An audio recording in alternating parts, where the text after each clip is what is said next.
এবার আসছি 2 এর দাগের অঙ্ক। 2 এর দাগের অঙ্কতে বলছে 25টি সংখ্যার গড় 13। তাহলে ছিল 25টি সংখ্যা, এই 25টি সংখ্যার গড় যদি 13 হয়, 25টি সংখ্যা টোটাল আমরা পাবো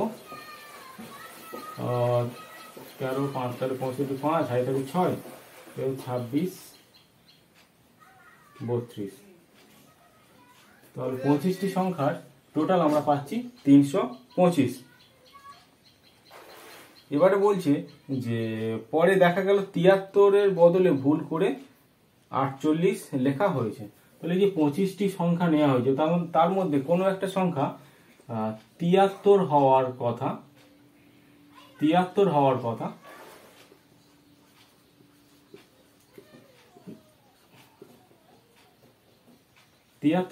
কিন্তু ভুল করে নিয়েছিল 48।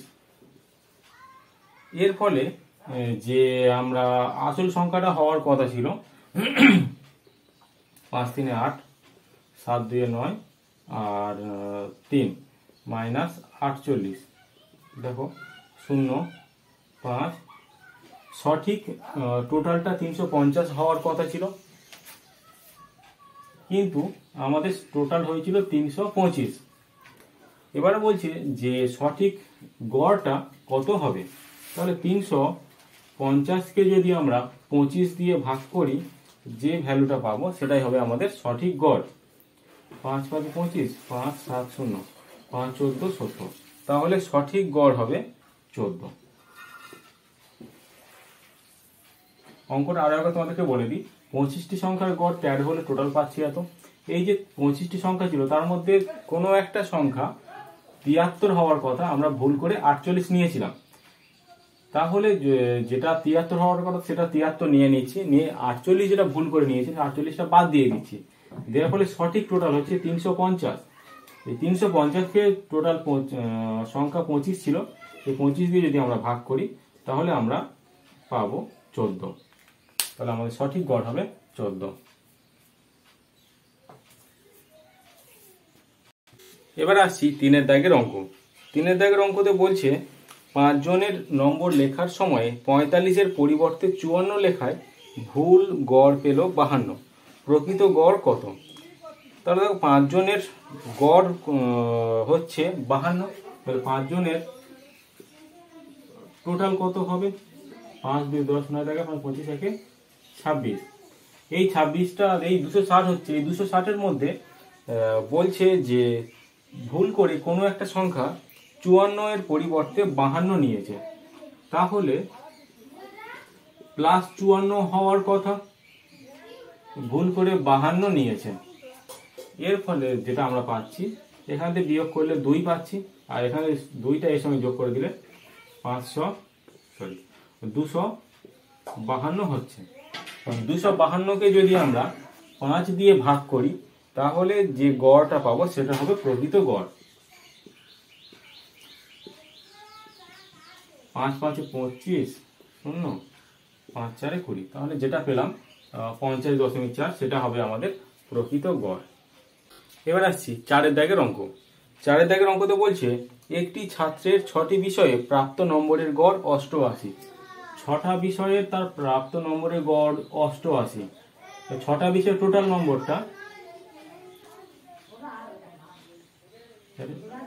528 আসছে। নেক্সট বলছে যে পরে দেখা গেল 68 এর বদলে 86 লেখা হয়েছে। 528 তো হয়েছিল, সেখানে 68 লেখার কথা, ভুল করে 86 লিখেছেন। তাহলে এই যেটা হবে সঠিকটা আমরা এখান থেকে পাবো 8 2 8 16 6 থেকে 1 6 7 8 থেকে 9 মাইনাস 86।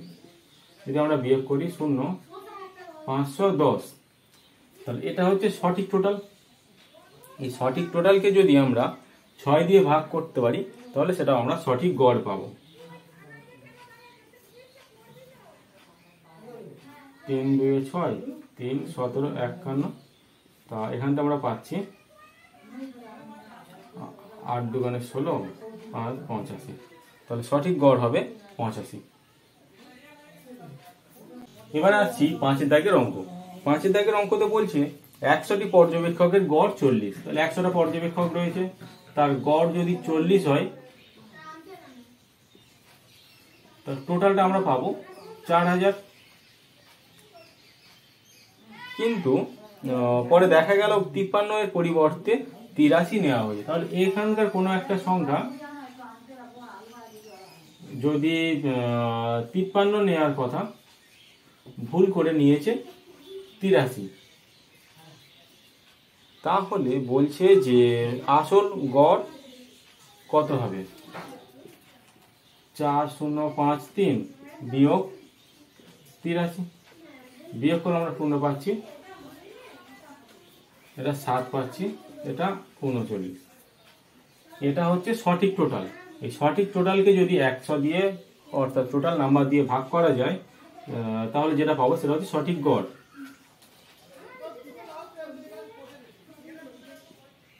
সমান আমরা পাচ্ছি 39.7। 39.7 যেটা পেলাম এটা হচ্ছে সঠিক গড়। এবার আসছি 6 দাগের অঙ্ক। 6 দাগের অঙ্কতে বলছে একটি ক্লাসে 14 জন ছাত্রের গড় নম্বর 71। তাহলে 14 জন ছাত্র ছিল, গড় নম্বর যদি 71 হয়, টোটাল নম্বরটা আমরা পাবো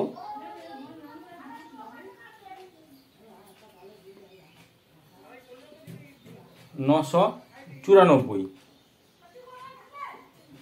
এবারে বলছে যে দুজন ছাত্রের প্রকৃত নম্বর 56 ও 32-এর পরিবর্তে, তাহলে টোটাল নম্বরটা আমরা পেলাম এইটা 56, প্রকৃত নম্বর 56 আর 32 এর পরিবর্তে যদি পরিবর্তে কত নেওয়া হয়েছিল? 42 এবং 74 নেওয়া হয়েছিল। এই সংখ্যা দুটো নেই, তাহলে এই সংখ্যাটা নেওয়ার কথা ভুল করে এই সংখ্যাটা নিয়েছে, তাহলে এই সংখ্যা দুটো আমরা বাদ দিয়ে দেবো, এই সংখ্যা দুটো আমরা যোগ করব। যোগ 6 2 8 5 3 8 বিয়োগ 6 7 4 11, এটা যোগ করলে পাচ্ছি আমরা 8 4 12 2 হয় থাকে 1, 9 10 18 8 হয় থাকে 1, এইটা মাইনাস 1 1 6, 6 পাচ্ছি 2 6 8, আর এটা 966 পাচ্ছি। প্রকৃত টোটাল আমরা পাচ্ছি 966, প্রকৃত গড় হবে এই 966কে যদি 14 দিয়ে ভাগ করে যেটা পাবো সেটা হবে প্রকৃত গড়। এটা 7 হচ্ছে, 4 দুগুণে 8, 8 দুগুণে 16, 3। আচ্ছা, 7 6 42, 6 3 7 9 63, তাহলে 69 হবে ওদের প্রকৃত গড়। এবার আসছি 7 দাগের অঙ্ক। 7 দাগের অঙ্কতে বলছে 50টি সংখ্যার গড় 30। টোটাল 50টা সংখ্যা ছিল, গড় 30 হলে 50টি সংখ্যা টোটাল হবে 1500।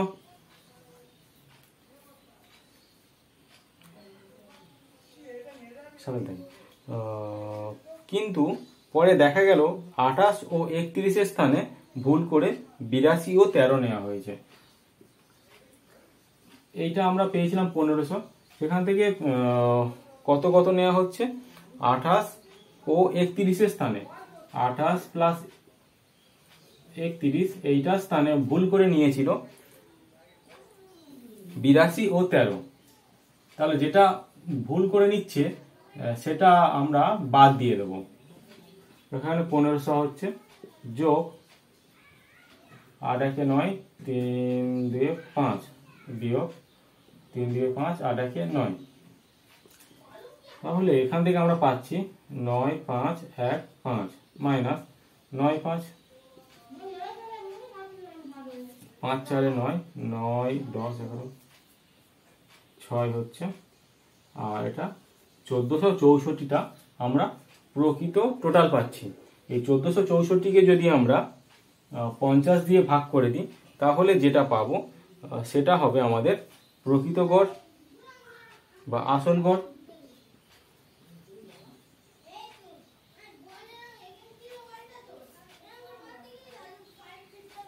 তাহলে এটা ভাগ করে আমরা পাচ্ছি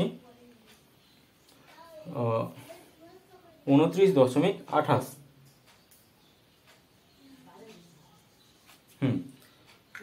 এটা দশমিক আসবে, এটা তোমরা একটু ক্যালকুলেশন করে নেবে, এটাই হবে সঠিক উত্তর। এবার আসছি 8 দাগের অঙ্ক। 8 দাগের অঙ্কতে বলছে 10টি সংখ্যার গড় 30। তাহলে 10টি সংখ্যার গড় যদি 30 হয়, 10টি সংখ্যা টোটাল আমরা পাচ্ছি 30 × 10 মানে 300 পেলাম। কিন্তু ভুলবশত দুটি সংখ্যা 15 ও 23 পরিবর্তে 15 আর 23 নেওয়ার কথা, 23 না নিয়ে কত নিচ্ছে, যে 51 ও 32 নিচ্ছে। এর ফলে নেওয়া হয়েছে, ভুল করে নেওয়া হয়েছে। তারপরে সংখ্যাগুলি প্রকৃত গড় কত হবে। 10টি সংখ্যার গড় 30 হচ্ছে, সেই 10টি সংখ্যার মধ্যে যে কোনো দুটো সংখ্যা, যেখানে 15 ও 23 নেওয়ার কথা ছিল, সেই সংখ্যা দুটো না নিয়ে ভুল করে 51 ও 32 নিয়েছে। তাহলে আমাদের প্রকৃত বা আসল গড় কত হবে সেটা আমাদের চেয়েছে। 15 সঙ্গে 23 যোগ করলে আমরা পাচ্ছি 38, আর 2 আর 1 3, 5 3 8। দেখো 3 3 8 বিয়োগ 8 10 8 3, এখানে যদি আমরা বিয়োগ করতে পারি সেটাই পাবো প্রকৃত টোটাল 8 5 255। এই 255কে আমরা 10 দিয়ে ভাগ করব, যেটা পাবো সেটা আমাদের প্রকৃত গড়। 55কে আমরা 10 দিয়ে ভাগ করি, দেখো এক ঘর আগে দশমিক বসে যাচ্ছে, 25.5, এটাই হলো প্রকৃত গড় বা আসল গড়।